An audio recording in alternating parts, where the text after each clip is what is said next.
Supreme court का फैसला, नहीं हटेंगे उत्तर प्रदेश के 1.72 लाख शिक्षा मित्र टेट वालों को मिली राहत।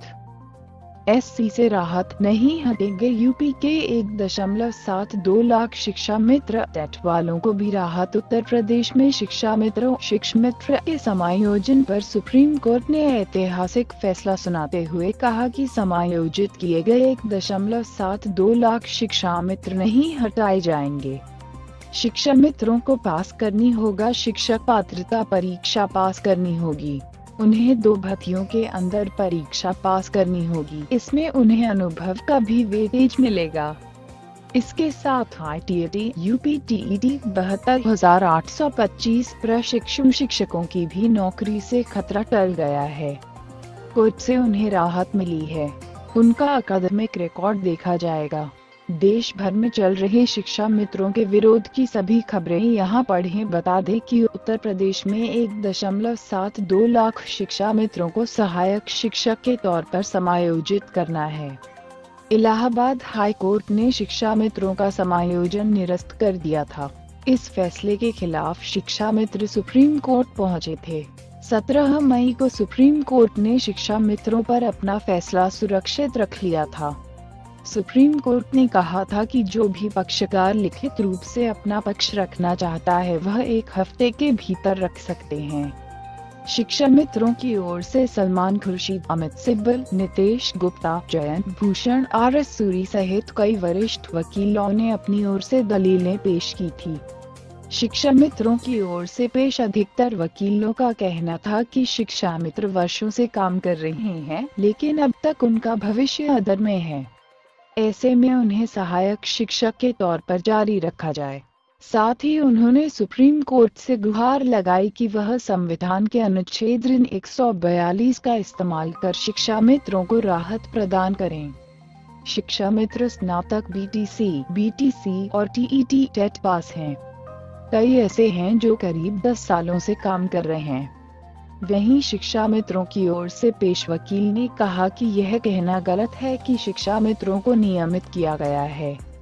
उन्होंने कहा कि सहायक शिक्षकों के रूप में उनकी नियुक्ति हुई है। वकीलों का कहना था कि राज्य में शिक्षकों की कमी को ध्यान में रखते हुए स्कीम के तहत शिक्षा मित्रों की नियुक्ति हुई थी, लेकिन ये नियुक्ति गलत ढंग से हुई है। आगे की स्लाइड्स में शिक्षा मित्रा का क्या था मामला। क्या है मामला? इलाहाबाद कोर्ट ने कहा था नियुक्तियां असंवैधानिक। इलाहाबाद कोर्ट ने कहा था कि शिक्षा मित्रों की नियुक्तियां संवैधानिक के खिलाफ हैं, क्योंकि आपने बाजार में मौजूद प्रतिभा को मौका नहीं दिया और उन्हें अनुबंध पर भर्ती करने के बाद उनसे कहा कि आप अनिवार्य शिक्षा हासिल कर लो। पीठ ने कहा कि यह बैकडोर एंट्री है, जिसे उमा अदेवी केस 2006 में संविधान पीठ अवैध ठहरा चुकी है।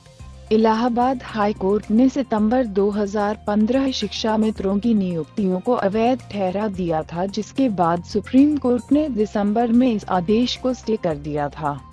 अच्छी मंशा आंखों का धोखा है। कोर्ट ने कहा था कि हम मंशा पर सवाल नहीं उठा रहे हैं, हम यह पूछ रहे हैं कि आपने शिक्षा मित्रों को योग्यता शिक्षा हासिल B.Ed, BTC, दूरस्थ BTC और TET करने के लिए किस नियम के तहत अनुमति दी?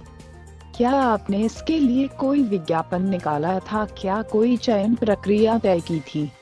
आपकी कल्याणकारी मंशा कुछ नहीं, आंखों का धोखा मात्र है। आपने नियमों के विरुद्ध भर्ती की है। जस्टिस ललित ने पूछा, आप इस नतीजे पर किस आधार पर पहुंचे कि प्रदेश में 2.25 लाख शिक्षा मित्रों की जरूरत है और आपने मार्केट में मौजूद प्रतिभा को महरूम कैसे किया?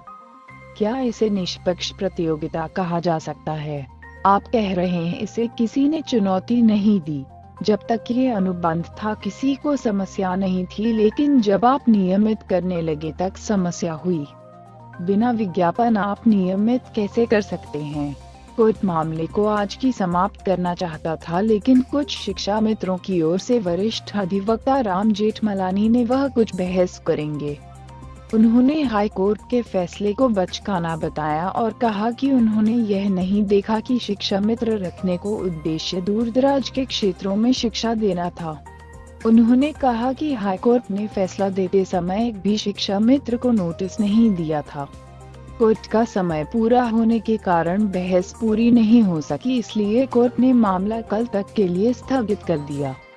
दूर दराज शिक्षा देने के लिए की थी भर्ती। यूपी सरकार ने कहा कि 1999 में शिक्षा मित्रों की भर्ती प्रदेश के दूर दराज के क्षेत्रों में बालकों को बेसिक शिक्षा देने के लिए की गई थी।